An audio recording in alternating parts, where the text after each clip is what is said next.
Live from Dearborn, this is the Locked Tomb podcast. I'm Amy. And I'm Mel. Today we're covering chapters 9 and 10 and flashback chapter John 5:18 of Nona the Ninth by Tamsyn Muir. This will finish up day 2 of the book. Woohoo! Woo-hoo. Sorry. Woohoo! Woohoo! Woohoo! Day 2. Apologies for the delay between episodes. We are alive and well and living, but we have been extremely busy. Outside of my kind of standard capitalism job, I've been working on editing our Homestuck episode, which is wonderful, but also so long. And Mel, what have you been up to? I have been up to all sorts of weird life things. I think I mentioned this in a past episode, but my partner and I are having a kid. Yeah. And, you know, with that comes much preparation. And we got married, you know? Yeah. Like, that's helpful when having child. Yeah, buddy. And we found an apartment that we will be moving into shortly. And my to-do list is hilarious. It's like all these like big things like look into daycare. Oh, God. Find a doula. Sign up for birthing class, et cetera, et cetera. So, you know, it's a lot. I have missed recording thanks to everyone who has reached out. Like Amy said, we're doing just fine. We're just a little chaotic, and that's okay. Yes. Oh, and this reminds me, for those of you who have bought stickers recently, we are out of stock, and I did not realize that until a couple orders came in, and so I am restocking. It might take a little minute. You will get your merch. It just might take a little longer. So thank you for your patience. I also think there might be 1 or 2 pins that somehow made their way back to our P.O. box. So those will be going back out. Apparently they weigh just a little too much. So if you haven't gotten your pin, it's probably because it's going to be in the mail for a little bit longer. So apologies. You know, we're podcasters. We're not as good with physical things. All right. Well, all that being said, Amy, before we get into this, well, I have a question for you. Okay. What is the name of the rock band that Magnus and Abigail introduced Nona to in one of her river dreams? I have no idea. Varun 5. Which, by the way, is not my joke. It's so funny. Thank you, Gabe, for writing in with this joke. Thank you, Gabe. That was good. Gabe made me laugh out loud, and because things have been so chaotic, it felt really lovely to be able to, you know, use a joke from one of our listeners. So thanks, y'all, for those of you who have written in with jokes. I'm going to be sprinkling them around our upcoming episodes because they are really funny, and I couldn't have thought of a better one myself. So, these last couple of chapters in day 2 are pretty short, but also very juicy. Nona has a subpar rest of her day after she makes that fake radio call to Crown. We learn why Nona and Cam don't go to the beach anymore, and Pyrrha comes home with some bad news. And then finally, the last chapter is a flashback sequence where John and the crew raid a graveyard and really basically become Twitch streamers. I love how that's brought in, but we'll get there. We'll get there. So let's jump into chapter 9.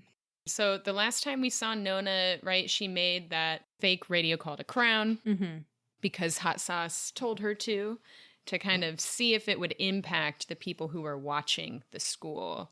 And sure enough, when she heads back inside, Hot Sauce is like, yo, what did you say? And Nona said, I couldn't really make anything up, so I just pretended I was having a conversation with someone I know. Did it do anything? And Hot Sauce is pretty spooked because the person watching the school fled. Right, which means that whoever it is definitely took Nona talking to Crown as some sort of threat or some sort of signal. But anyway, They run off, and that kind of sets the tone for the rest of the school day, which is pretty crummy. Yeah, there's like, more gunfire outside than usual. And, this could be a direct result of Nona's radio call, or it could just be the escalating tensions that the city is going through that Pyrrha experiences a little bit later on. And so, tensions are getting real high up in here. Yep. So Nona finally heads home with Cam, and some of these chapters I'm just like, and then they eat some sausage rolls, and then they take a nap, and then in this little bit, Cam makes Nona eat some sausage rolls, and they do the sword practice, and Nona kind of starts to reminisce on when they used to go to the beach after they were done with Bones and Swords. That sounds like a band name. Bones and Swords. Bones and Swords. TM. And so we move into this flashback from the last beach trip they took. And it starts with Nona almost having a tantrum. I guess like back before this story happened, when Nona would get really upset, they would take her to the beach to calm her down. And so that's what happened the last time that they went to the beach. She almost throws a tantrum, and then Pal is like, take her to the beach. Yeah. Also, I want to make a note here because someone wrote in, one of our New Zealand listeners, they wrote in quite a long time ago. So thanks if you're still listening, Indy.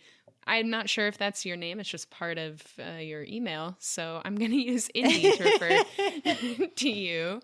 But Indy, mentions that there are lots of different phrases and things that really, if you're from New Zealand, you would pick up on. And jandals apparently is one of those things, which are, I guess, like flip-flops. But jandals is like a slang term used in New Zealand for sandals. And that is cited here as they're getting ready to go to the beach. Nona's putting on her jandals.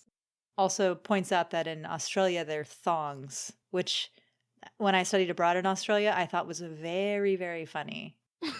But I was like 19, so I feel like it's not my fault. I don't get it. Why do you think that's funny? Mel. I'm kidding. I just wanted to hear you explain to me what a thong was on our podcast. But... Oh, brother. Anyway, right. Cam and Nona walk past. So Cam and Nona walk past the graveyard just as sort of an aside on the way to the beach this time, the last time they went to the beach. And all the bones have been dug up and burned, which makes sense because that way necromancers can't use them. And then she finally gets to the ocean and puts her feet in the salt water and is immediately in a much better mood. Now that we know who Nona is, this whole bit is like, it just screams Electo. Yeah. I think if you were in doubt before, there are many, many clues in this chapter that Nona is the Earth's soul. Right. Otherwise known as Electo. Otherwise known as... Barbie? Sure. AL. AL, yeah. There are also jellyfish in the water that would kill a normal human. So Cam can't join. Not that Cam is a normal human, but still, they only kind of tickle Nona. And this is one of the first moments I think that we get some insight into Nona's self-healing powers, which are like well and beyond those of a lictor, which is pretty incredible. There's a passage in this bit that I thought was really interesting because although she's definitely Electo, it sounds kind of Harrow-esque. And that passage is, salt water had always relieved her. Salt water make her feel as though if there was someone in there with her, she would suddenly know the words to tell them everything. And that seems very pool scene to me. Yeah, it's also interesting because in the pool scene, the reason why Harrow jumps into the pool is because it was part of her mother's rituals. And so you see sort of where you see SEA, where nice. where that originates, just an example of a ritual that sort of loses its original meaning, but still makes its way into the modern day. We've known salt water is significant, I think, since, Gideon the Ninth. And here we get a little bit more about why it matters so much. Yeah, and I do wonder if the reason that Alecto was sort of laid to rest in like a tomb kind of filled with salt water was more as like a tribute to her, or if salt water is not only a thing that is important to Alecto because, Alecto is Earth and Earth is mostly salt water, at least on the surface. Or if there's also something like magical about the salt water, because there's also the river. Anyway, stay tuned. There are a couple of things where Harrow and Alecto, as we've talked about before, with like food and now salt water, where they are two peas in a pod. Right. And, in this chapter, before leading up to, I guess, the climax of the chapter, we get more. It's really beautifully written, as is, all of Tamsyn Muir's writing. But in particular, there's a passage that says, "The only terrible part was an awful longing to let her head go below the surface, to lose all buoyancy and lie at the bottom like a flat fish." Mm-hmm. And again, just Nona really wanting to become one with the planet that she's on, and specifically with the water, and just be part of it and be it. And so again, that, that makes total sense based on who she is. Yeah. I really hope that at the end of Alecto the Ninth, that Nona will kind of make an appearance again as sort of like whatever part of Alecto she is and get the chance to actually do this. I wonder if they'll be able to wake the first house back up. I was thinking that, wouldn't it be the most hopeful ending ever if you could restore Earth's soul to Earth's body? Yeah, it would be like a very Wall-E moment where they'd all show back up on the first planet. Like one kid's gonna plant a bush. Yeah. I mean, that would be really beautiful. Who knows? It would be an interesting ending if that was the one good thing that we got. If everyone else dies. Okay, I would much rather see the universe burn than not have Gideon and Harrow make out at the end. Wait, I mean, sure, but it's very human-centered of you to... Sorry about it. It's Gideon and Harrow. I have to make exceptions. That's fine. I basically agree in the context of a fictional book. Yes. Anyway... Anyway, when Nona heads back towards Camilla after swimming, she sees that Cam is surrounded by people with guns, and they also have a motorbike, and Nona's kind of watching them, and Cam can't understand what they're saying, but Nona can. In this bit, there's also a mention of Just Hope, who, as we know, is the leader of Merv Wing. Right.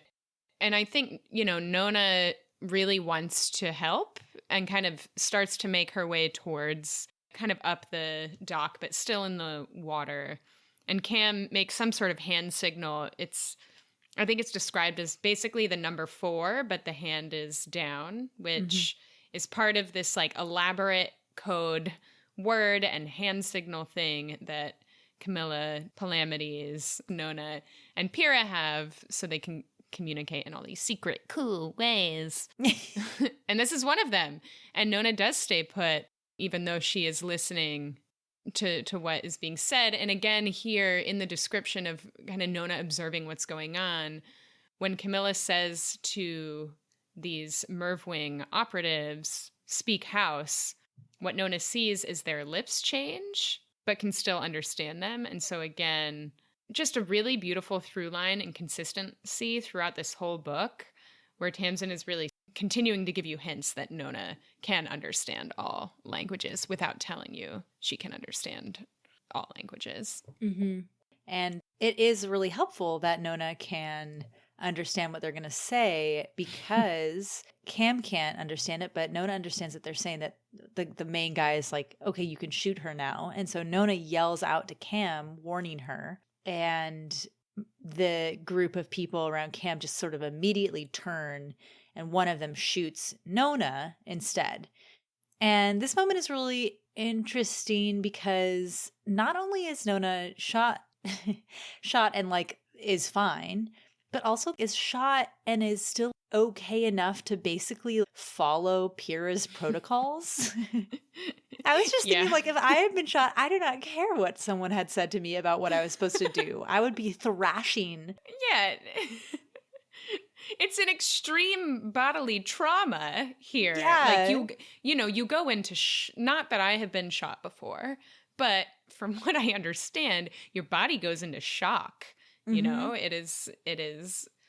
This is a significant injury, and I think it's described here as it felt like she got punched in the shoulder.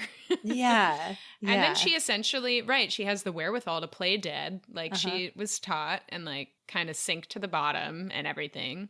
She should really get an Oscar for this performance. I think it does what it needs to do. It also gives Cam enough time then to take care of all of these people. Yeah, and by enough time, we're talking 20 seconds. Yeah. In 20 seconds, Cam takes out every single one of these people. Right. I think it's like 6 of them. Yeah, yeah.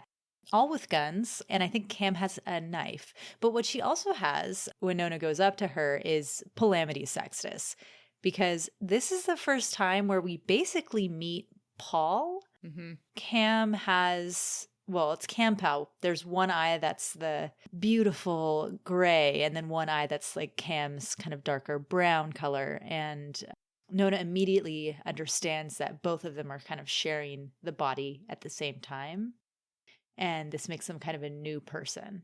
And later we'll meet that person as Paul. Yeah, this is like a really spooky sort of first encounter. Really good foreshadowing, right, for what's to come, and that we see what's possible, right? Like Tamsyn gives us a taste into like what is actually possible for Camilla and Palamides.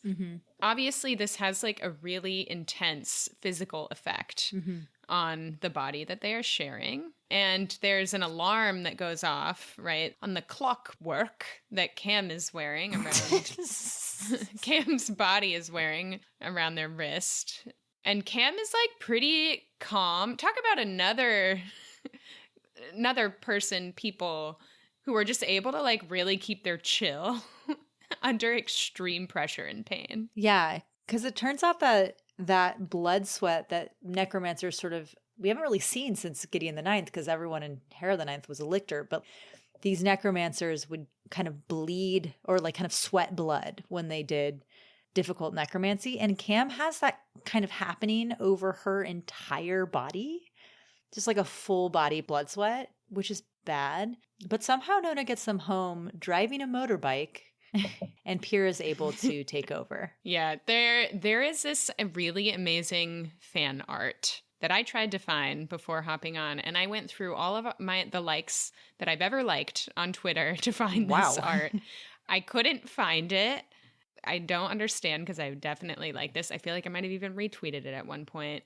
There is an awesome fan art of this moment of Nona driving the bike home with Cam on the back and Cam just being really injured. It's so good. So if you are listening and you know what I'm talking about, or maybe you're the artist, just tag us on Twitter so I can retweet it, because it is so good. And I've only seen one person depict this scene. Maybe there's more, but yeah, give us more. It's so good.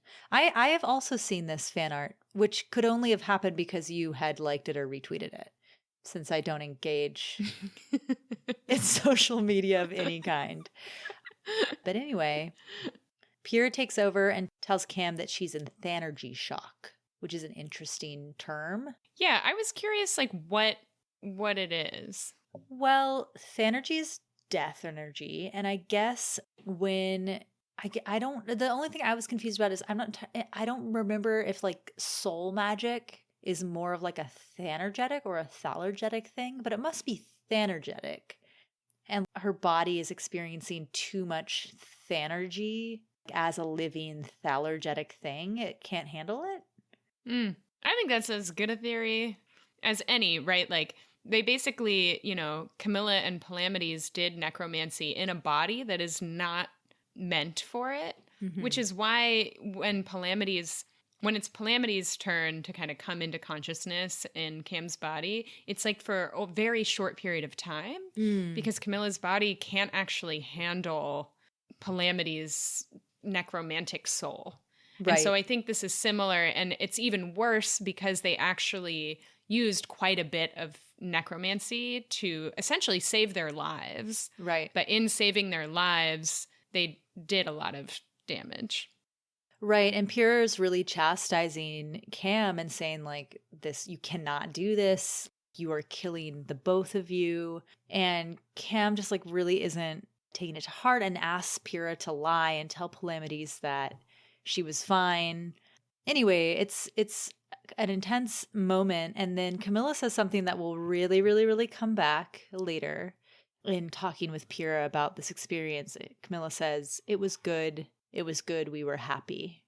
And this will come back later when Palamedes and Camilla decide to make the sort of ultimate sacrifice and merge into one person, destroying both of them as individuals. Because that's what they want.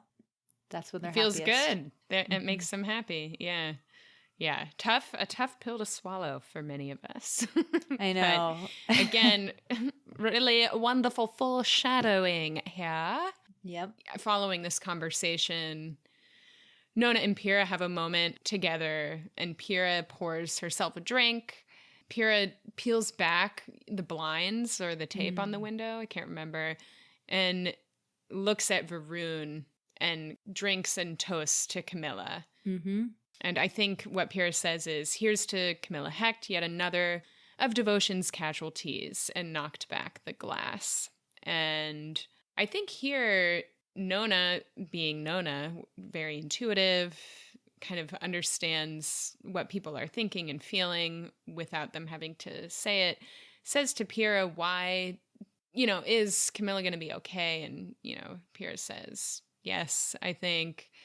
And when Nona presses her, she says, well, then why did you just say goodbye?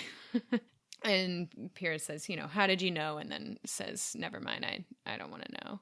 I think also in Pyrrha's communication or like toast to Camilla Hecht, she speaks directly to Varun and says, no, I don't blame you, man. He was always looking for things to throw himself on. And that is in reference to Gideon the first, and Pyrrha essentially saying, Varun, it's not your fault. Gideon knew what he was doing. Yeah, it makes me wonder, I know we've talked about this before, but like how much does Pyrrha know that she doesn't really let on? I don't think she can actually like communicate with Varun in the way that Nona can, but it's interesting. She's existed for almost as long as Varun. This right? is true. Like they have been playing cat and mouse for 10,000 years. And so in a way, too, I think with Pyrrha and Wake's relationship, there is this kind of enemy chasing you, catching you, loving you relationship. Similarly, with the souls of these dead planets, Pyrrha might have a similar sort of dynamic or feeling about it. Right. So then we move into chapter 10. And this chapter is mostly Pyrrha coming home after the city has kind of had a really bad day and tells the fam about kind of the level of shittiness in the city currently. But first, Nona tries to convince Cam to let her go back to school, and Cam refuses, which I thought was kind of I don't know why Nona wants to go back to school so badly. I think just to see her friends, like be with her people. Yeah. Yeah. So then they pick up dinner from the fishmongers and learn that the space elevator, which is a cool sci-fi thing, has been breached and there's been a lot of unrest. So there's kind of been like rioting in the city all day. And then Pyrrha gets home. And Pyrrha is very disheveled and also covered in blood. And so Pal kind of appears to patch her up. Yeah, I think Pyrrha's like, it's not my blood. Like, don't worry about it. And Camilla and Palamedes, being who they are, still like to do a one-over. I think Nona sees or touches Pyrrha's like 5 o'clock shadow. There's some stubble on Pyrrha's face. And Pyrrha makes a joke that's like, Palamedes, can't you fix that for me? Just like do some necromancy. You can stop the hair growth on my chin, essentially. And Palamedes says that he has worked on a body like hers before, and he definitely doesn't want to do that again. And you thought, I think your note is that you thought maybe this was Hera's body. I thought maybe this was Kithurea's body, but it is interesting that it's singular. So I don't know. Yeah, because he's definitely kind of worked on both of those bodies, and they were both lictors. I just thought it was Hera's body because he says like nothing, not for less than a brain hemorrhage or something, which is the thing that Hera was literally experiencing. Interesting. Yeah. So could be. But I think he's definitely worked on both of them. So it's a little bit confusing. Although I guess maybe he mostly like told Kithurea, or wait, did he work on Kithurea? He worked on. I mean, he like sped up her cancer cells. Oh, he definitely true. Worked on it when he was murdering her. But, well, I don't know. Maybe he's forgotten about one of the lictors he's worked on. Yeah. He's blocked them out. Yeah. Oh, wait. One side note. I also thought this was funny because when Pyrrha says this to Palamedes about the subcutaneous glands or whatever, and that's like the opposite of what Ianthe does to Harrow in Harrow the Ninth. Oh my God, you're right. Pyrrha's just like, God. You can just do this. And I was like, that's exactly what Ianthe did to Harrow. But in reverse. In reverse. That is so funny. Mm-hmm. Wow. I wonder if that had to have been intentional. Like, yeah, I'm sure. That whole joke. It's so funny. Wow. Yeah. But anyway, moving on from the hair jokes, Pyrrha tells Palamedes that the rioters found some people to take to the park. These people are suspected of being zombies or necromancers, so they're going to get burned in the park later that night in those cages.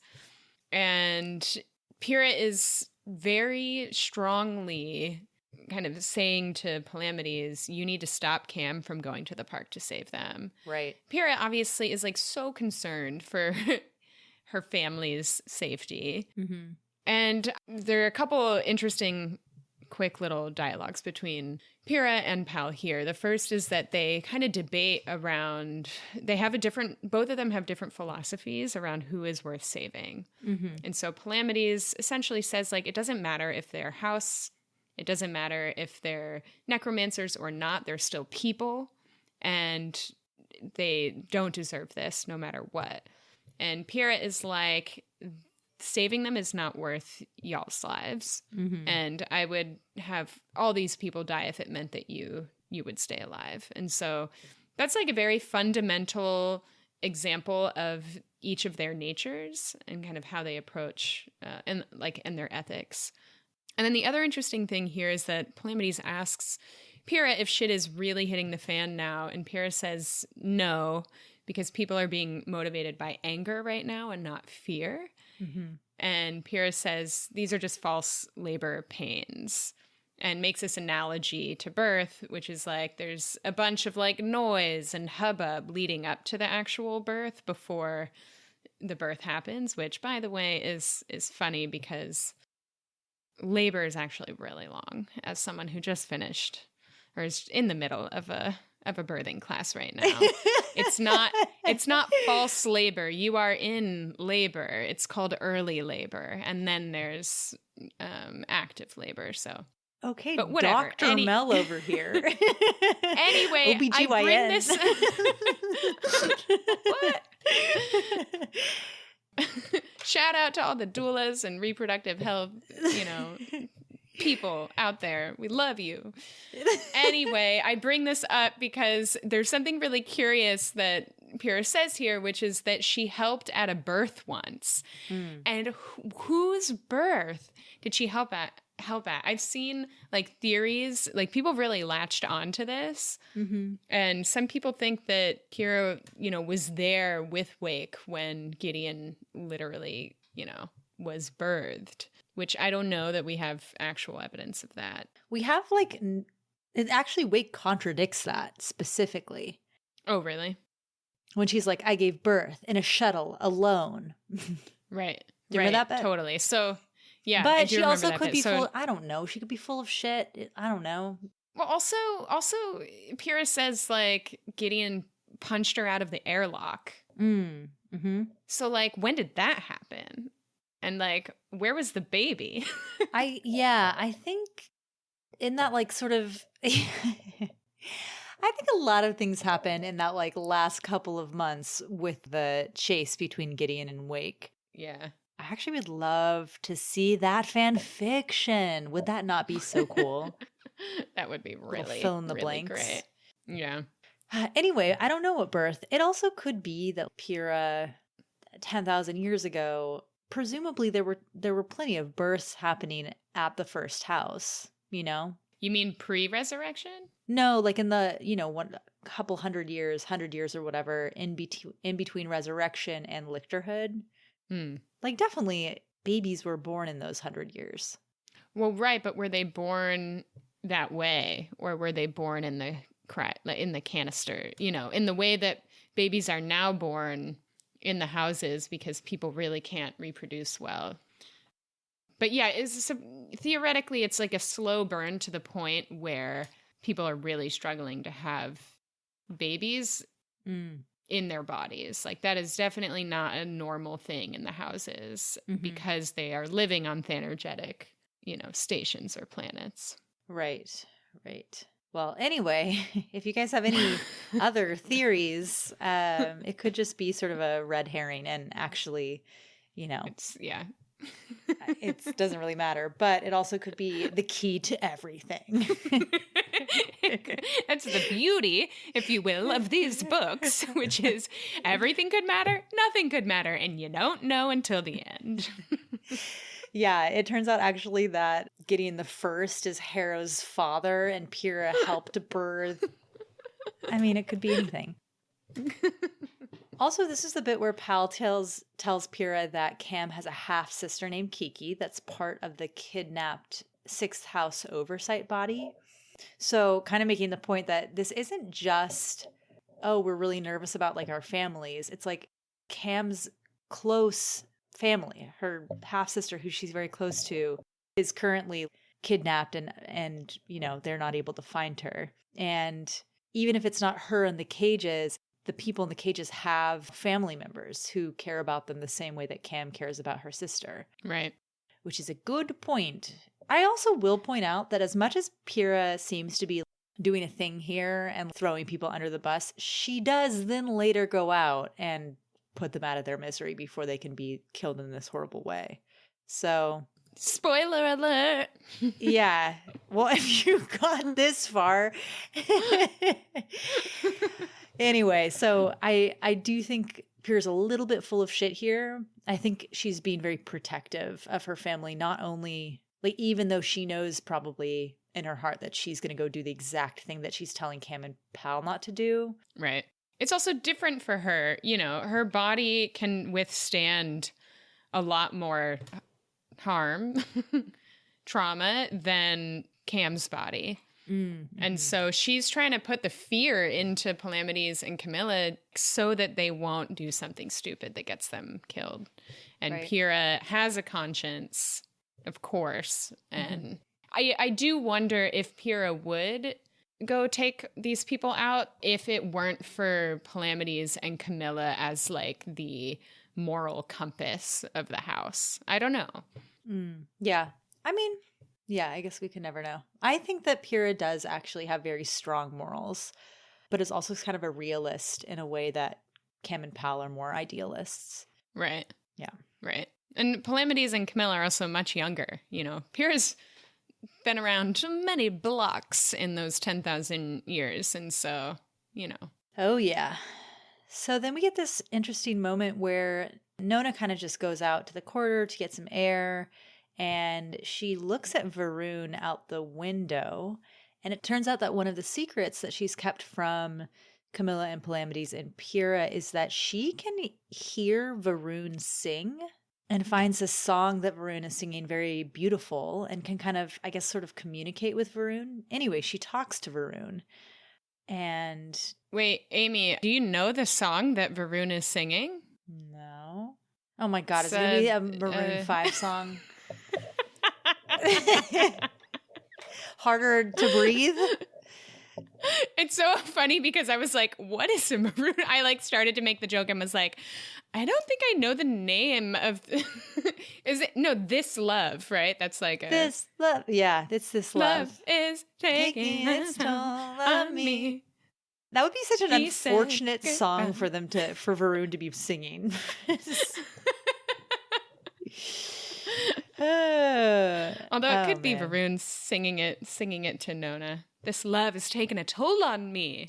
Yeah, could be. She said goodbye too many times before. Okay, anyway. Oh my gosh, all of the Nona Cam shippers out there, I guess this is the moment because they definitely cuddle on the bed. And I think it's very cute. It is cute. There's also a less cute thing that is, probably makes Cam Nona shippers happy. I can't remember actually if it's this chapter or the previous one, but after Nona takes a bath, she like has trouble putting her shirt on over her boobs, and Pyrrha is like tits, Nona. You don't want to give Cam a heart attack. All the shippers out there are like, yes. So, why would Cam have a heart attack if she's seeing, Nona's boobs, if not to look at them and feel something in the heart? Oh, God. Anyway, Nona and Cam have this conversation.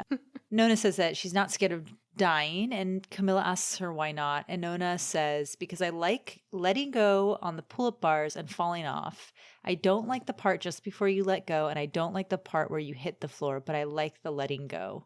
And then I'll just read the rest of this passage because it's so good. Camilla responds, I don't let go. It's my one thing.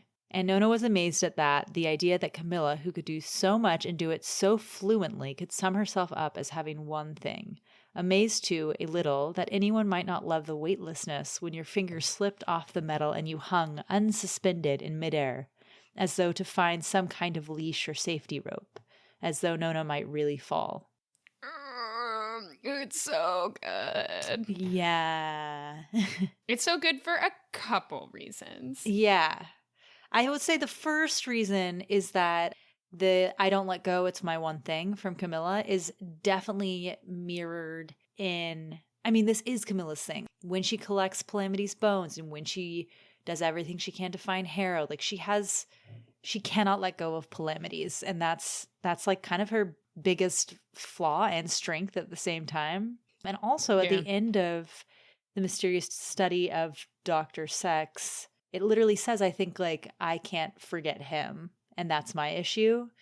And it's kind of the same thing echoed here, that she can't forget, she can't let go. So that's number one. That is number one.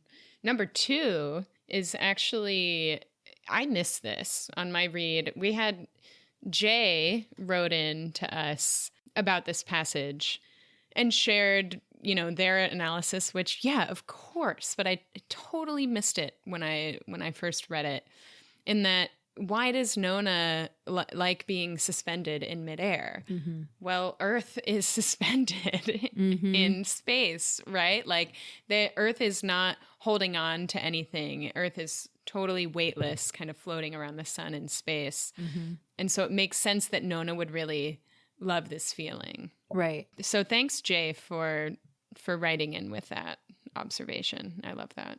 Yeah, that was a great catch. That finishes off chapter 10. And then we have our last little bit in day 2, which is John 5:18. Again, Nona's falling asleep. So this happens every time Nona falls asleep. We get a John chapter. And this one is John chapter 5:18, which the 5th letter of the alphabet is E and the 18th is R. So at this point, we have the tower spelled out in these chapters.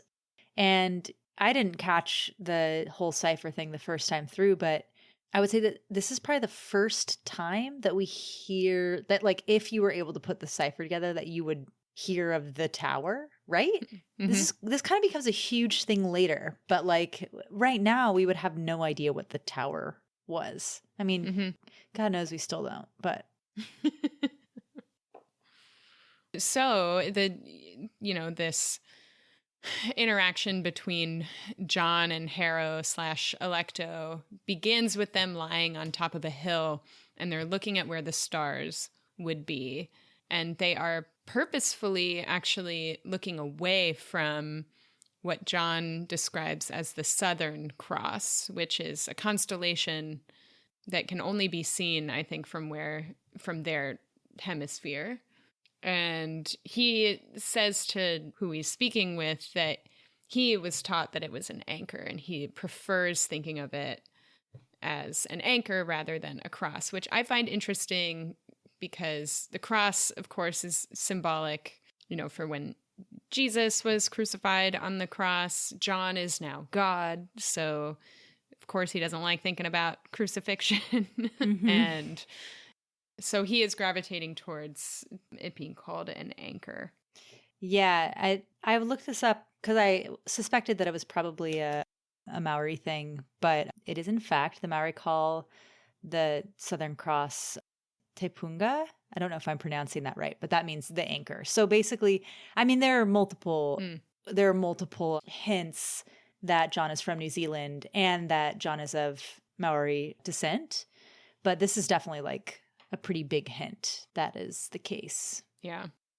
Yeah. And so then I think Harrow, Electo asked John about the hand trick. So as we remember from our last John chapter, he demonstrated to Augustine and Mercy Morn that he could move Ulysses and Titania's hands just from across the room with his mind, which freaked them out.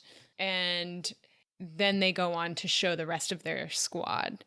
And it's interesting because here John kind of describes everyone's reaction to this and says that Mercy Morn actually had the hardest time accepting it, which I think he was a little bit surprised by because, she is a scientist, she is an atheist, but in fact, that is why she had the hardest time. The others have some sort of religious background in some sense. I think Gideon, I can't remember. They all kind of sounded, it was mostly Christian religious type vibe. Mostly Christian. Yeah, totally. Mostly Christian. And so, of course, to me, it makes sense that the atheist would have the hardest time because you don't believe in this and you don't have faith. And so you see something like this and you're like, what the fuck? This goes against everything I believe, which is that there's a clear science to it all. Everything can be explained, maybe, is how Mercy Morn approaches the world. And so it makes sense that this would really throw her off the most. It is interesting, too, because Mercy Morn kind of self-identifies as the most devout of the disciples post-resurrection. And her house ends up being kind of the religious fanatics. So it's funny that she was the one who started as an atheist. Oh my God, totally. I didn't even think of that. Yeah. I also thought it was really funny. John says that C, or what would future be Cassiopeia, brought in Nigella on board, and Nigella was cool because she was an artist, which I just thought was funny. It was funny. John's like, yeah, and she was an artist, which was cool. I feel like this is actually the one moment where I felt I related to John because as someone who's not an artist, I think artists are so cool. Whenever I'm around really artistically talented people, I turn into just an idiot because I just think they are so much cooler than I am. So I was like, I get it, John. I get why you think Nigella is cool. She's cool because she's an artist. Mel, you understand that you're making art with this podcast. Yeah, but it's not visual. It's not visual art. That's I'm true. Really taken by visual art, and I don't produce it myself, so I'm intimidated. I certainly do not either. Augustine and Mercy Morn raid, I'm just going to say, it's A and M raid a graveyard to see if John can do what he's doing with Titania and Titiania and Ulysses. If he can do it with other corpses, and it turns out he can. Yeah. They also are starting to run trials to see what he can and can't do, what impacts his ability to do things or not. I think they'd at first think maybe it's related to the land, but then they like bring a bunch of dead bodies with them to a different location, and they discover that John's power is really amplified if there are dead bodies around. They're like, I think he says they were like my battery. Right. So at this point, I feel like John is like a necromancer and is becoming like a very powerful necromancer, but I don't know if, let's keep an eye out. I'm not sure that he ever, until he merges with Electo, like how powerful he really is. Well, I guess he well, anyway, that's a whole thing for later. The best part of this chapter for me was the bit where basically John is telling Electo that they decided to become like Twitch streamers to like see if anyone else was like him, both as protection and also as publicity. And he's like, we decided to stream on the internet. And Electo says, what is this internet? And John responds, see, I did make a utopia. And I have to say, I feel that so hard. Yeah, I think actually this, what is this internet, and see, I did make a utopia, is Harrow asking God specifically. Because like Electo would like kind of know, you know, Electo was like around. If I were Electo, I would have completely ignored that was happening on my surface. Yeah. Well, fair enough. I mean, although you would probably know about all the servers that were eating up a ton of your energy, you know? Mm-hmm. It's true. Like, I think Earth would know. Yeah, this was so funny. It's also just really ironic that Tamsyn brings in so much pop culture and internet humor into these books, but at the end of this chapter just shits on the internet. I love which is great. I mean, that's kind of like, we all that hate is like to how we exist. Love to hate it. We all love and hate the internet. So, you know. And so that brings us to the end of day two, which is good, I think, because from here on out, we get some more action. I know. We've been struggling with these first 2 days because like really not much happens. And yet we're still able to make really long episodes for each of them.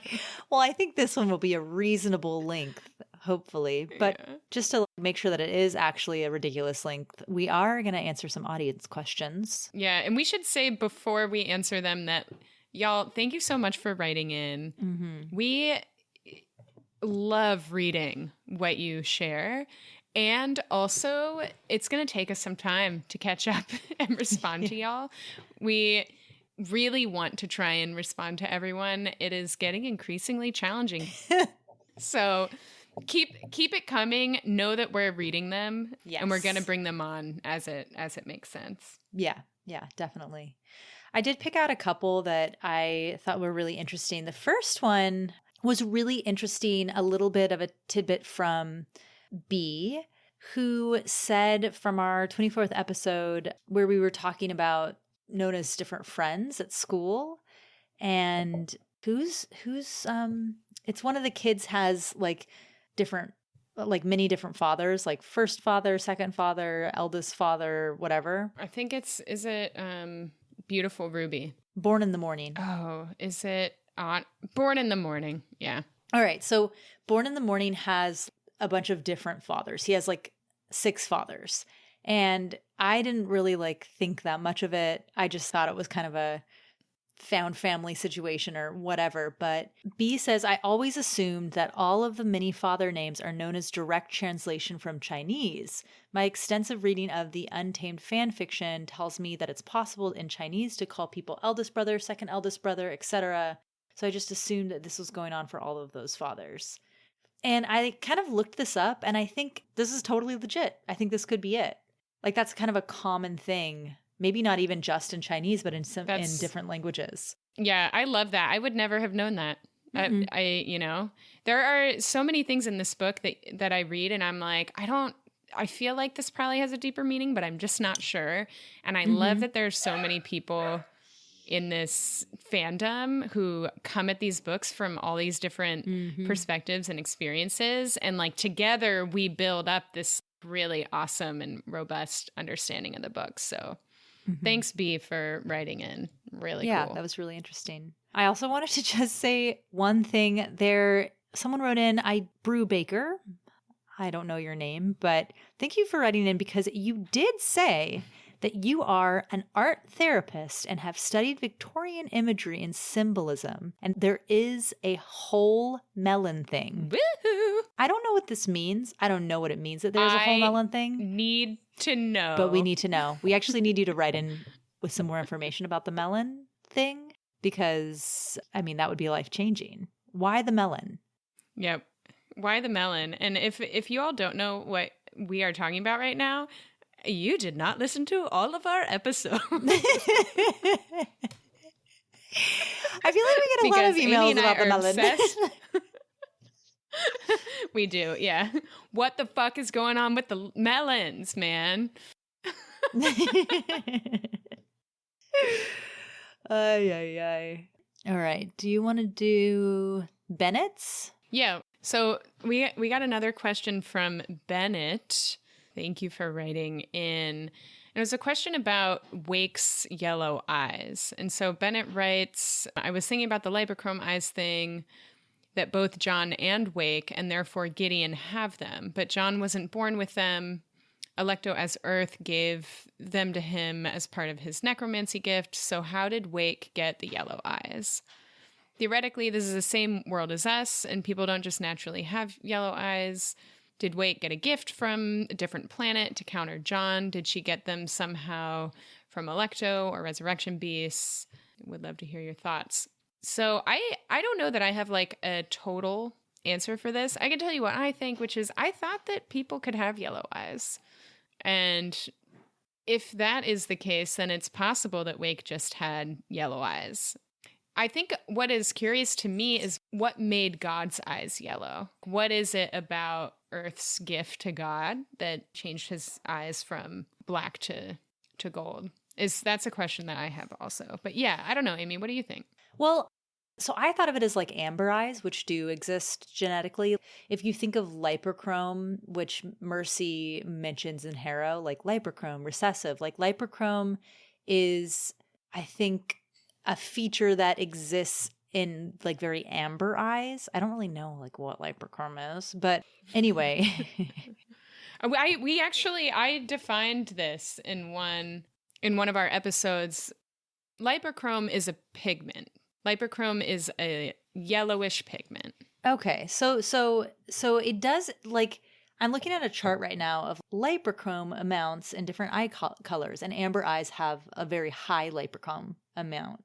So I think that was like my idea of what it was. But I was also confused because after 10,000 years of like a small population, or like a kind of a, yeah, because like, I mean, assume the people who escaped Earth were not a large group. You would think that you would quickly lose super recessive traits like yellow eyes, but maybe not. Well, it's also been 10,000 years. So there's all sorts of like diversity that happens in evolution and that sort of thing. We actually don't know if Blood of Eden is part of the people who left Earth before God blew it up. I feel like that's one theory, but there are other theories that this group is actually part of descendants of the people of the houses themselves in some way. Wow, I never thought about that. Yeah, and I only bring that up because I don't know if we talk about this in our reaction episode, but it's curious that the ancestors of trillionaires would become kind of, it doesn't align ideologically with how Blood of Eden conducts itself, in that Blood of Eden is like a very distributed and is like more of a collective. And that is not how trillionaires in the Earth that God came from and ours currently are capitalists for the most part, or believe in consolidating power and control. And that is not how Blood of Eden operates. So it is just a curious thing that you could go from that kind of ideology into what Blood of Eden is now. So jury's still out for me on who Blood of Eden's ancestors really are. Interesting. I hadn't even thought about that. Well, yeah. I mean, it has been 10,000 years, which, as we talked about before, would have been like the Ice Age. And the amount of like political systems that we have cycled through have been multitudinous.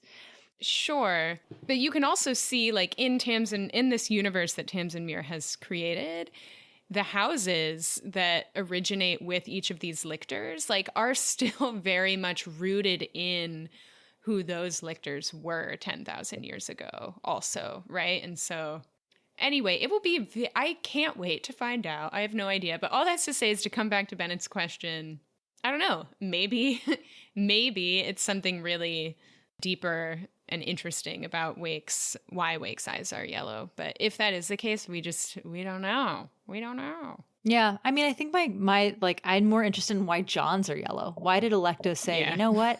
Yellow is the color that I want to be necromancy color. Totally. So, yeah. And also, like, why don't other necromancers have yellow eyes? Right. Totally. And you know what my main theory is? It's because it's science fiction and it's cool. That's art. It's artsy. Yeah. It's cool. It's that's cool. where I come down. It's artsy. Yeah. All right.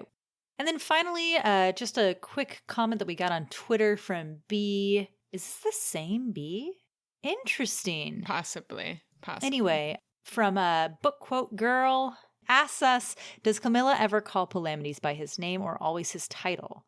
Maybe I'm blanking on it, but I feel like it's the latter. And I didn't know the answer to this question, but I will keep an eye out going forward. Does Camilla ever call Palamedes?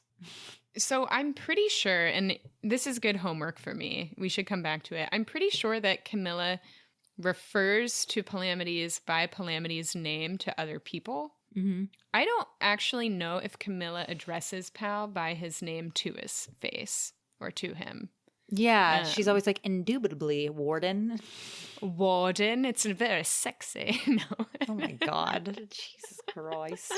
Proper titles only.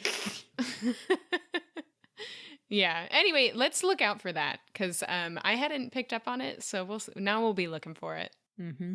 I did want to close us out real quick before we do our official close on just some book shout outs that I've read recently that I think are so good. And I've been on a desperate mission to read really good books. One, just to read them and love them, but two, to like give me something to do reading wise while we're waiting for the next book and fill the void in my heart. And I will say that I am currently on volume 6 of the Monstrous series. It's a graphic novel, kind of epic, by Marjorie Liu and Sana Takeda. Mm-hmm. It is incredible. The art is amazing. The writing is so good. It is really complicated.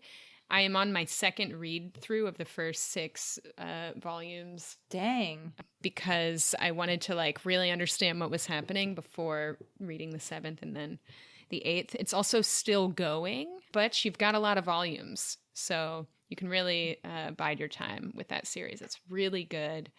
And I also just finished a book called The Genesis of Misery by Neon Yang. And actually, I heard about it because there was a podcast that Tamsyn Muir was on, A Voyage to Genre, which is a Tor.com podcast. And they interviewed both Tamsyn Muir and Neon Yang.